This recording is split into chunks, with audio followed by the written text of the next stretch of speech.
Hello friends, welcome to my mini kitchen. আজ আমি আপনাদেরকে একটা দম আলু বানিয়ে দেখাবো। তো তার জন্য ফার্স্টেই আমি কড়াইতে সর্ষের তেলটা গরম করতে বসিয়ে দিলাম। এরপরে সর্ষের তেলে আমি সামান্য নুন দিয়ে দেবো, তাহলে কিন্তু যদি কড়াইতে জল টল থাকে তাহলে সেটা বেশি ছিটবে না।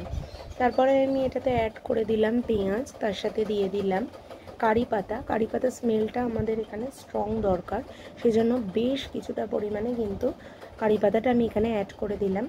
তো কারি পাতাটা ভালোভাবে ভাজা হয়ে গেলে, পেঁয়াজটাও ভাজা ভাজা হয়ে গেলে আমি এখানে অ্যাড করে দেবো আলুটা দিয়েও ভালোভাবে সমস্ত কিছুটাকে আমাদের মিক্স করে নিতে হবে। তো আমি এখানে আস্তে আস্তে আলুটাকে দিয়ে দিচ্ছিলাম, দিয়েও ভালোভাবে মিক্স করে নিচ্ছি সমস্ত পেঁয়াজ, কারি পাতা, নুন আর আলুটাকে। তো ভালোভাবে মিক্স করে নিলাম। আমি কিন্তু খুব বেশি বড় বড় সাইজের করে আলু রাখিনি। আলুটা দেওয়ার পরেও আমি আরও খানিকটা নুন দিয়ে দিলাম, তারপরে অ্যাড করে দিলাম হলুদ। সেগুলো দিয়েও ভালোভাবে মিক্স করে নিচ্ছি। খুবই টেস্টি হয়, এইভাবে আলুর দম করে একবার দেখতে পারেন।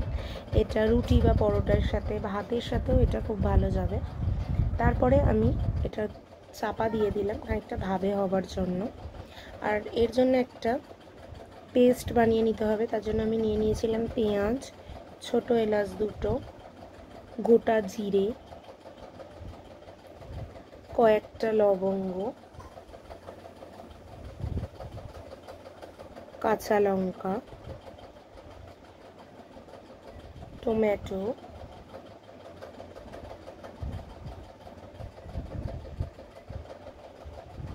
ততক্ষণ এটা ভাপে হতে থাকবে। তার সাথে দিয়ে দিয়েছিলাম আদা, রসুন, গোলমরিচ। আমাদের আলুটা প্রায় মোটামুটি সেদ্ধ হয়ে এসেছে। তো এটাকে একটু ঢাকনাটাকে সরিয়ে আমি ভালোভাবে নাড়াচাড়া করে দিলাম, একটু যাতে আলুর গায়ে একটু দাগ পড়ে যায় এরকমভাবেই কিন্তু একটু কড়াভাবে ভেজে নিতে হবে আলুটাকে। তো আমার আলুটা এখানে মোটামুটি ভাজা হয়ে গেছে। আমি সামান্য জল দিয়ে দিলাম। এবারে কিন্তু মিক্সির ওই পেস্টটা আমি রেডি করে নেব। ততক্ষণ আলুটাকে আবারও আমি ঢেকে খানিকক্ষণের জন্য কুক করে নেব। তো আমি মশলাটা করে নিয়ে এসেছি।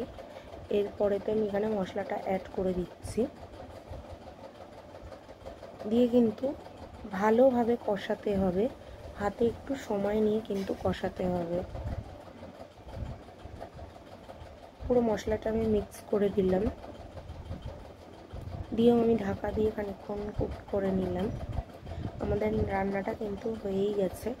খুবই টেস্টি হয়েছিল খেতে। বাড়িতে অতি অবশ্যই একবার ট্রাই করবেন আর আমাকে কমেন্টে জানাবেন কেমন লাগলো।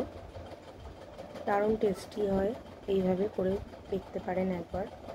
ওপর থেকে আমি গরম মশলা ছড়িয়ে দিলাম। আমাদের রান্নাটা কমপ্লিট। Thanks for watching.